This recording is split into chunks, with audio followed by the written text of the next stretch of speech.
So as we're going to take the first step, and that is to be able to show that we can, in fact, develop a roll of film in our home, and don't need a dark room. You just need a changing bag. So this is what's called a changing bag. Okay, it has a pocket on the bottom end with two zippers, and it's double lined so that no light is going to get in. Now you can get one of these or order them, or we have them in stock. The other end of it is two armholes where you can put your hands inside the bag. So basically you've got a dark room on your dining room table. Now once you've got one of these units, if you don't have one of these, maybe you can get an old jacket, put some Velcro on the bottom of it, elastic around the top, or have someone just put some elastics around the arms, and you can make a homemade one. Or you can wait till the night time and go sit in a closet with the lights out.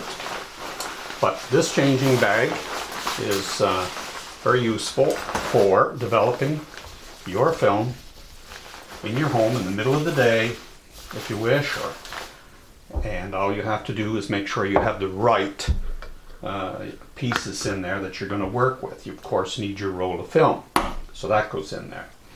You need your church key, which is for popping the 35mm film open, or if it's 120 film, you just tear off the paper, of course. You need a pair of scissors, specifically children's scissors, school type scissors. Why? Because you can't accidentally cut your hand when you're snipping the leader off the front of the film, and when you're snipping it off the reel once you've snapped open this case. So those have to go in there. If you're using stainless steel tanks, then you need the reel, the tank, and the lid. And you can get tanks that will carry 2 or even 3 or even 4 rolls of film. And so you have to buy 4 reels accordingly. So this is what you have to set inside the dark bag. If you have purchased a Patterson style tank and reel, you get it with 2 reels, agitator, stick, etc. And this would have to go inside. Some people like the stainless steel better because it transports temperature a little better than the plastic does, so it allows you maybe to stabilize temperature a little better. That's a personal preference. Also, if you drop that on the floor, you're not going to break it. You drop this on the floor and your film has been in developer, and it could possibly crack open, and then you lose the film. So this is the dark bag, and what you would do then is you would zip it up,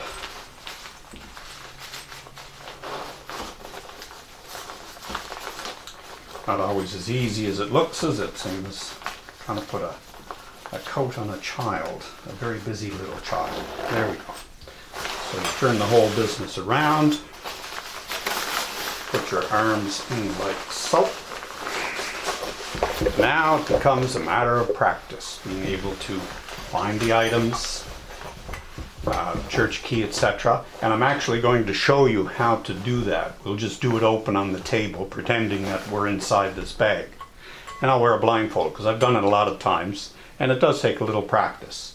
And your hands will get sweaty the first time you do it or so. But after you've done it 2 or 3 times, it's really quite simple. There are some precautions to take, and when we get to that part next, I'll show you. And that's specifically about how to load the reels properly, so that you don't get any belling or any problems during development. Okay, so this is a dark bag. It's a fairly inexpensive accessory. I think they run around $34, $39. Or as I say, if you've got a jacket or something around the home, a rain type jacket or something that's old, doesn't fit you anymore or whatever, you can easily turn it into one of these. So you can do that. Lots of things we can substitute. So that's the dark bag. And that's step 1 to being able to develop your film without having a dark room The darkroom comes later when we want to do the prints. And the idea is to get the film out of the cassette and into the tank. And you will then be bringing, when you open this up, if I can find the cover, then the cover will be on, the tank will be in there. And once that lid is on, it is light proof. So even when you take the filling cap off, you can pour the chemistry and you hold it at a slight angle so that you don't get it bubbling up over, and it goes in the tank, and then you've got your film in there all safe and light tight. So now you can develop this. You can take it out by the sink where you have your liquids all ready to go or whatever, and we'll get to that shortly. Okay, so this is the first step. Get the film in the tank, whatever tank it may be.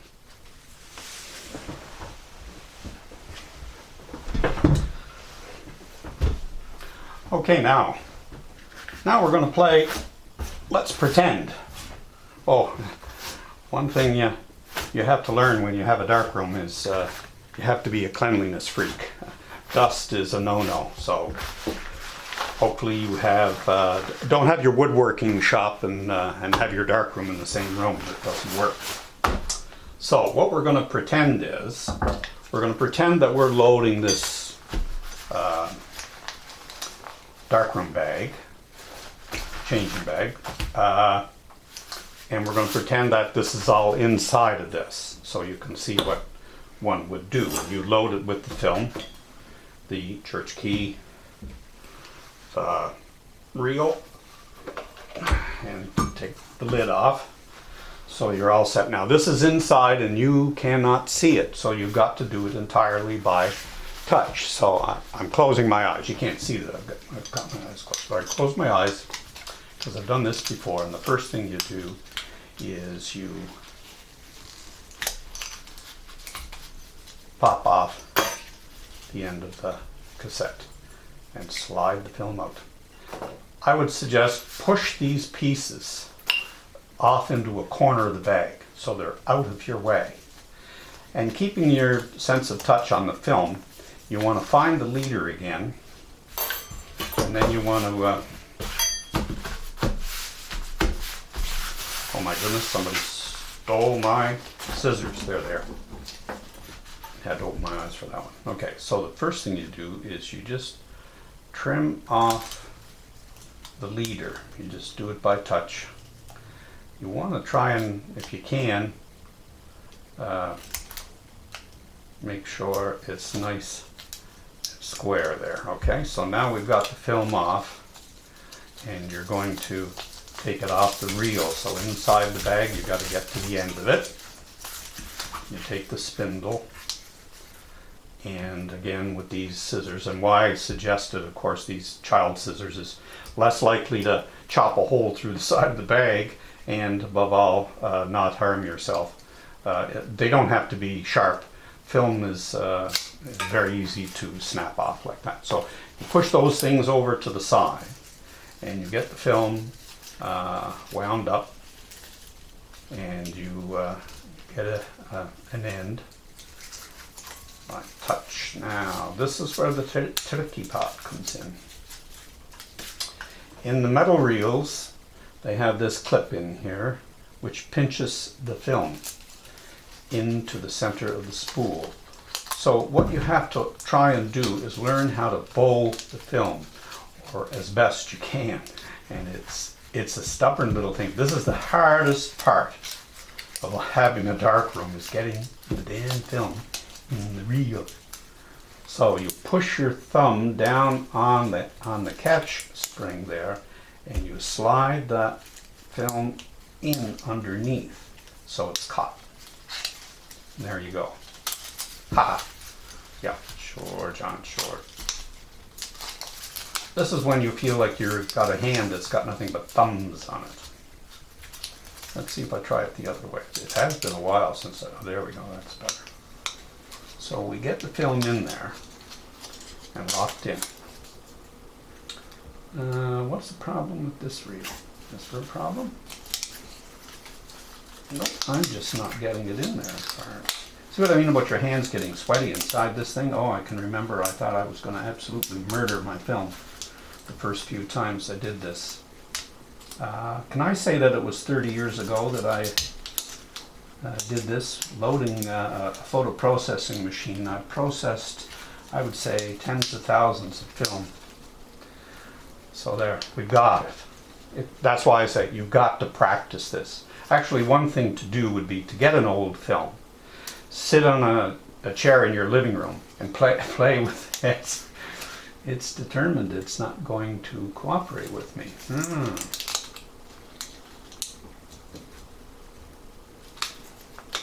Okay, there we go. So what you have to do now is you have to try and take the film and give it a little bow. And by doing that, holding it straight, you can feel it going around. Now, once you get going, it's quite comfy to have it go along for you. And you can tell if it's going in the grooves correctly by running your fingers on the outside here. Because if you've jumped a reel, it will form a sharp buckled edge that will come up between the metal. Now we're getting somewhere. See? Oh, you'll feel when it's not going on right, it will sort of back off on you. That's why I say this is the most difficult part. And buy a roll of film or get an old roll of film from somebody that they're throwing in the garbage, because that's what this one was. And you want to play with that reel while you're watching TV or whatever until you've got that going on there perfectly. And it does take practice, even though you may feel you're an old hat at it. Whoops. Every now and then it will try and get away from you. Okay, so far so good. This is probably a 36, no doubt. 36s are a little more problematic than 24s.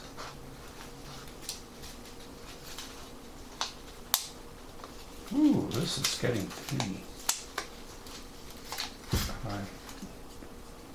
Nope, doesn't feel like it.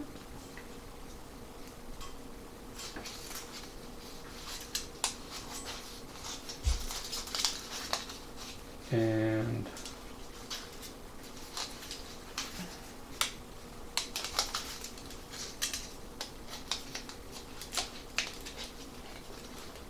it is not cooperating with me. This is going to be edited. That's a mess. So I think what we're going to do is we're going to turn it into a 24. So we'll be editing up to this point. There. It's a 24. Now you can tell where it went awry on you. So we'll go back to the awry part, and this is where we'll edit in. Okay, there we go. We're going smooth now. Going smooth, going smooth, going smooth, going smooth, going smooth. Like I say, you'll feel it. If you practice enough, you'll feel with it. If you've ever dropped one of these stainless steel reels on the floor of your darkroom, you may never be able to load it again, because if it gets bent, you got a problem. So there, when you've got it, that's done. So you're in the dark bag and you run your fingers. Now see, I can feel the end of the film here. If there's a mistake made anywhere, you will feel it sticking through and you'll hear that little noise. But this is the end. That's okay. The end will always be a little funny. Anyway, there's no picture there. Okay. So now you've got that all done. It feels nice and comfy. You simply drop it into the tank. Press the cover down firmly. Make sure you've got it on firmly. Now you would open the bag and you would come out with this. And this is light type. And it's now time to take it to the kitchen, start to work with your chemistry, get the 3 chemistries set up, the developer, the stop bath, the fixer, and start to work with your chemistry and so far as getting the temperature where you need it.